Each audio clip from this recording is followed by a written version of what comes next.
This villain gave up his evil deeds to become the defender of his city, but the past kept haunting him. His crime partners don't like his change and forces him into the darkness again. This is Metro City, a place full of dangers. They had a superhero named Metro Man who was strong enough to defend the city. But one day, the evil genius, Megamind, used his high-tech weapons and defeated Metro Man. But Megamind got bored by not having an opponent, so he created a superhero by himself to make things challenging. However, things got out of his hands, and the superhero became the worst villain Metro City ever had. It was then that Megamind realized his destiny was not to become a supervillain, but a superhero. He defeated all the villains and became the defender of Metro City. But little did he know, his greatest challenge is yet to come. One night, a group of villains called the Go Fish Gang breaks into Beijing Water Palace to steal the diamond-encrusted koi fish.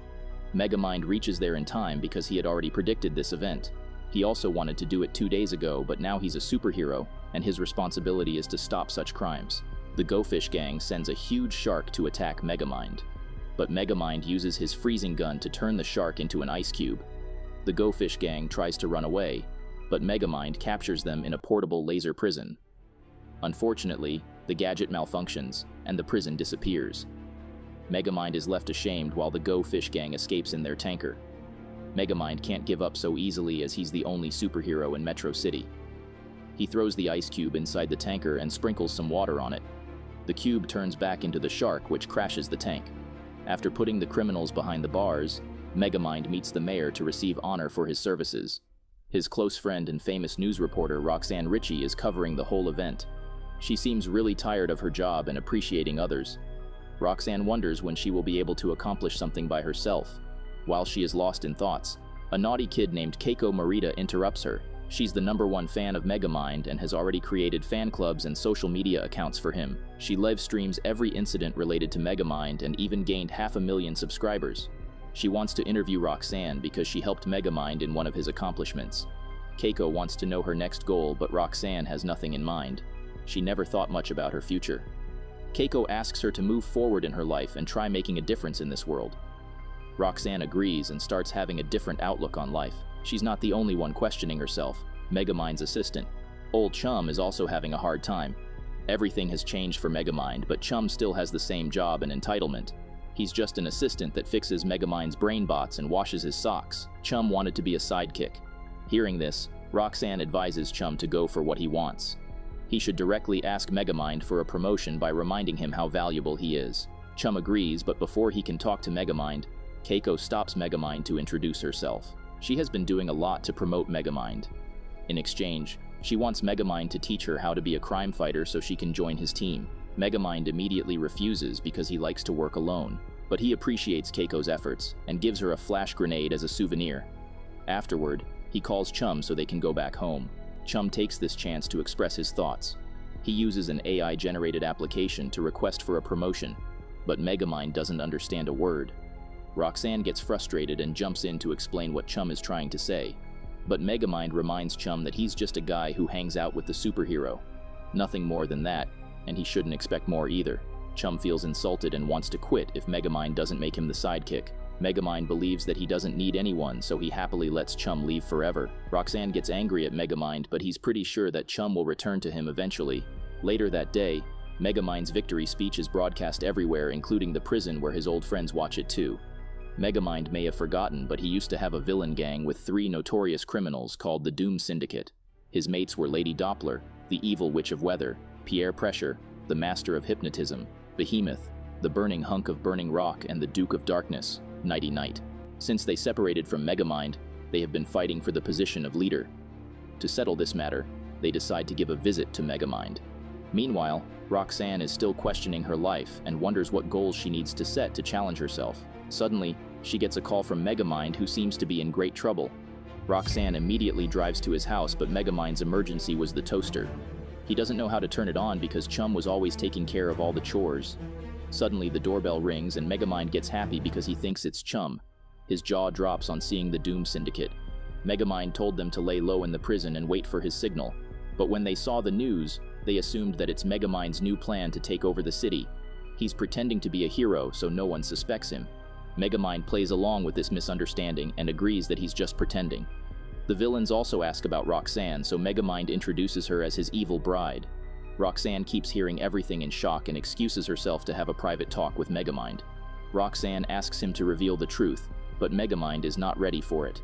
He can't face 4 villains all by himself. They all are pretty strong because Megamind had chosen them by himself to make the best villain team. But soon, Megamind realized that he can't share the spotlight, so he ditched his teammates by telling them that he's working on a secret project. Once it completes, he will send them a signal. Until Megamind finds a way to stop the Doom Syndicate, they must play along and act like villains. Roxanne agrees, and they go back to the living area. The Doom Syndicate believes that Megamind has completed the first step of their evil plan, so they want him to initiate Phase 2. Roxanne asks what's Phase 2, but Megamind tells her to stay calm because he left Phase 2 incomplete. To buy some time, Mastermind asks the Doom Syndicate to have some fun before starting Phase 2. He suggests some games, but the villains want to go on a crime spree. Mastermind asks Roxanne to warn the mayor while he tries to stop the Doom Syndicate from causing any serious damage to the city. He sends his brain bots after the villains so they can fix everything that's under attack. However, the Doom Syndicate is totally out of control. Megamind has to keep his act of an evil guy and also needs to protect the citizens. Like every time, Keiko reaches there to cover this event but almost gets crushed under a building. She wants to help Megamind in fighting the villains, but Megamind asks her to go back home because he likes working alone. The Doom Syndicate has reached a bank and wants to see Megamind rob it like the old times. Megamind can't figure out how to convince the bank staff to play along with him. That's when Keiko jumps in. She calls it a safety drill that will help them prepare in case a real villain breaks in. The Doom Syndicate falls for it and regains their trust in Megamind. Meanwhile, Roxanne goes to meet the mayor who's having a panic attack. He's getting a bunch of complaints about Megamind roaming with a group of criminals. The mayor has no idea what to do in this situation, so Roxanne asks him to trust Megamind and keep the rescue teams prepared for emergency situations. However, Megamind still hasn't figured out anything, and he wants to enjoy a peaceful sleep. Suddenly, he hears loud music and goes out to check. The Doom Syndicate is throwing a huge party to celebrate their success. Moreover, they have invited all the deadly notorious criminals, including the Go Fish Gang. Megamind tries to hide, but the Go Fish Gang spots him and gets ready to reveal his truth. To stop them, Megamind takes the dance floor and puts on even louder music. The Go Fish Gang proceeds towards the microphone, but Megamind secretly defeats each of them one by one and turns them into ice cubes. Mastermind is still waiting for Chum to return for his help, but Chum has already started a new job. He's working as a toilet cleaner in a filthy restaurant with no customers. Chum wants to renovate the whole place and automate the kitchen. He asks his boss for permission, and the boss doesn't mind anything. The next morning when Roxanne arrives, she finds Megamind totally worn out. Roxanne asks about the plan, but Megamind is still clueless. The Doom Syndicate always sticks together, and Megamind can't beat them like this. But he still doesn't agree with the power of a team, and believes that he can complete this mission by himself. The Doom Syndicate has woken up as well, and they are fully ready to launch Phase 2. Mastermind finally tells Roxanne about Phase 2. It's actually sending the Metro City to the moon. Rockets will be built under the city, and the atmosphere will be covered with a special field. Afterwards, Metro City will travel to the moon so the Doom Syndicate can establish an entire planet devoted to evil kind. Roxanne feels relieved because it will take years to build such rockets. However, Megamind had already built them in the last 6 months. Construction is pretty fast if you don't wait for legal permits and waste time in lunch breaks. When Megamind said Phase 2 was incomplete, he was just talking about paint coats. The Doom Syndicate can't wait anymore and asks Megamind to open the launch room, but Megamind pretends that he has forgotten the password. Lady Doppler refuses to trust him because Megamind has been acting out of character since they got here. She gives him 2 choices. Either he launches the rockets by the end of the day, or they will level down the whole city. Megamind starts to panic because he finally realized that he can't do this alone. Roxanne reminds him that he's not alone. He has some loyal mates, but he needs to ask for their help. Megamind regrets letting Chum go. Poor guy stayed by him through thick and never asked anything in return except for the parakeet. He needs to tell Chum that he appreciates him, not just as a colleague, but as a friend. They go to meet him at the restaurant, which has now turned into a famous donut shop. It can only be accessed through reservations. Luckily, Keiko followed them here. She scares away the staff with a cockroach and helps Megamind get inside. Chum is really happy to see him and tells Megamind about his achievements. Megamind tries to say what he planned, but the Chum's boss interrupts them. He calls Chum a valuable friend and admires his skills. He even gives him a promotion. Megamind realizes that he is too late. He leaves without saying anything because Chum is living a better life without him. Roxanne and Keiko are still there to help Megamind, but he doesn't want to bother them with a problem he created by himself. After getting home, he gathers the Doom Syndicate to take a memorable picture, but the camera is actually a high-tech gadget. It traps the villains in a portable laser prison, and Megamind finally reveals that he's a superhero. Unfortunately, Chum wasn't there to fix the gadget, so it malfunctioned. The Doom Syndicate is free again, but it will not spare Megamind. He tries to fool the villains again by saying that it was a prank, but his nervousness is showing off. Megamind starts to sweat, and a drop of his sweat reaches his pockets where he put the Go Fish Gang ice cubes. They turn back to normal and confirm that Megamind is a superhero. Everyone runs to catch him, but Megamind uses his flying couch to escape the building. He literally forgot that Lady Doppler can fly. She uses thunderbolts and burns Megamind into ash. With its hero dead, Metro City belongs to the Doom Syndicate now. However, Megamind survived the crash but takes shelter in the dark. He doesn't find himself worthy enough to be a superhero. Luckily, Keiko had put a tracker on him and used it to find him. Megamind is living in the trash wearing a fake beard. He also has another beard for Roxanne because this is all they can do right now. Megamind has failed everyone. Hearing this, Keiko says that he hasn't failed her. When she moved to this new city, she was bullied by other kids due to her unique style and goals. People assumed her as a bad kid and she accepted her fate, but then she saw Megamind who changed his fate. If he could become a hero from a villain, then Keiko could also become a good kid from a bad kid. Megamind can't give up so easily. He's the hope of thousands of people. He just needs to accept that putting aside your silly pride and admitting that you need help is not weak. Megamind agrees, but first, he needs to find Chum and tell him that he's more than a colleague or a friend. Little does he know, Chum is standing right behind him. He has already quit his last job because he knew Megamind would need him. After uniting with Chum, Megamind also invites Keiko to be a part of their team. It's time to face evil together. The Doom Syndicate will break the launch room within an hour, so Megamind has an hour to design a new plan. He takes the responsibility of distracting the villains while Roxanne and Keiko will help Chum in breaking in the launch room through the air vent. But first, they need to get some supplies. The perfect place for it is the Everything City Mall. They may not have weapons, but Megamind has to get creative and use everyday objects. It's almost been an hour and the Doom Syndicate has broken in the launch room.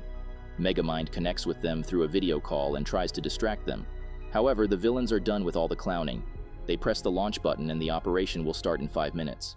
Megamind stays calm and calls the villains outside for a fight.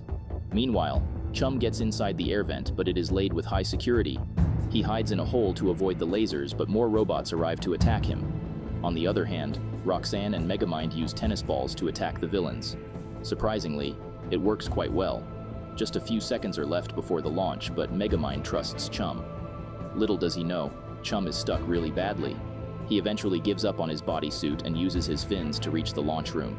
He's just inches away from the deactivation button, but the Go Fish Gang arrives to stop him. The city gets covered in a transparent shield and starts rising above the ground. The mayor runs away from his responsibility, so Roxanne takes the charge.